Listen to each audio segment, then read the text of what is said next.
ધોરણ 10નું અગાઉના પછાયેલા પ્રશ્નપત્રો અને મોસ્ટ આઈએમપી પ્રશ્નપત્રોને શું કરવાની છે? પ્રેક્ટિસ કરવાની છે. કેવી રીતે આવે છે, શા માટે આવે છે?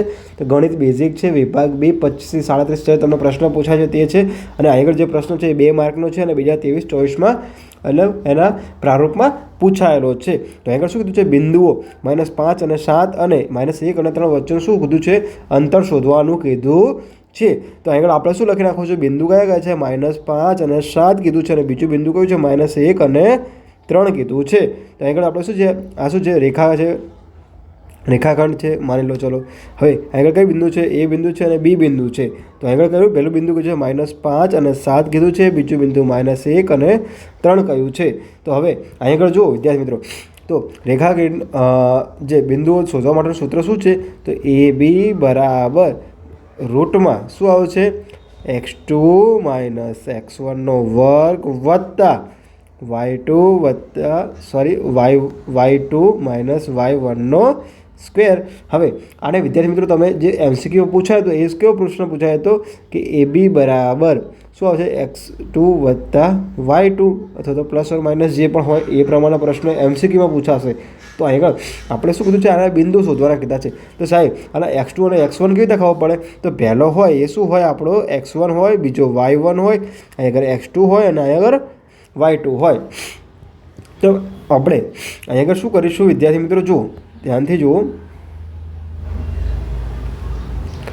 તો આ સૂત્ર આપણે આગળ મૂકી દીધું. તો હવે આની આપણે ગણતરી કરીએ. ચલો ગણતરી શું કરીશું? સૂત્રમાં મૂકી દઈશું.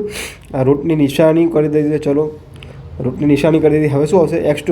તો x2 કેટલા છે આપણા? -1 માઇનસ કેટલા છે? x1 કેટલા છે? -5 એનો વર્ગ વત્તા y2 શું છે? y2 3 છે માઇનસ y1 કેટલા છે? 7 છે. ચલો હવે એની આપણે ગણતરી કરીએ.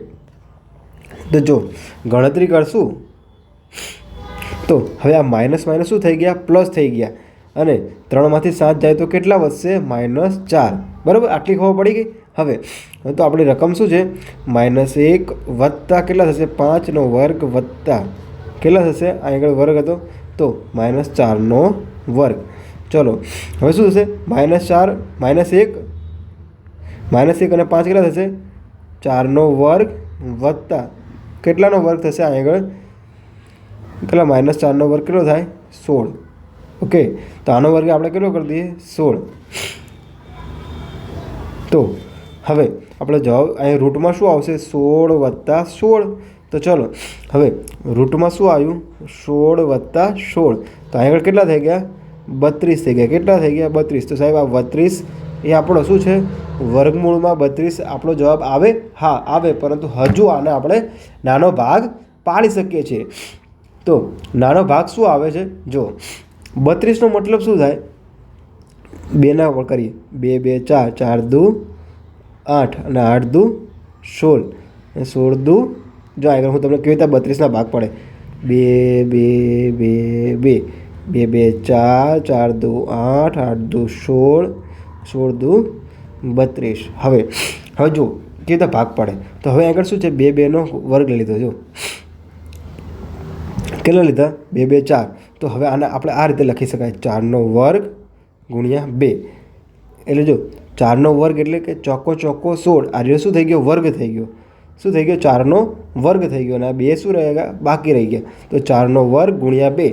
તો જુઓ 4નો વર્ગ એટલે શું થાય? 16. શું થઈ ગયા? અને 16 દુ 32 આમ લખી શકાય. તો 16નું વર્ગમૂળ શું નીકળે? 4 અને વર્ગમૂળ 2નું ના નીકળે. એટલે જવાબ શું આવ્યો? 2.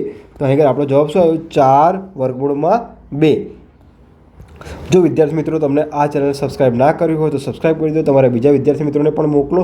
અને અહીં આગળ તમને કોઈ પણ ટૉપિક કે કોઈ પણ દાખલા ના આવડતો નીચે મારી વોટ્સએપ લિંક છે, ત્યાં તેનો ફોટો પાડીને મોકલી શકો છો. અને ગણિત, વિજ્ઞાન, સમાજ ગમે એ તમે ચેપ્ટરના શીખી શકો છો. જય હિન્દ, જય ભારત.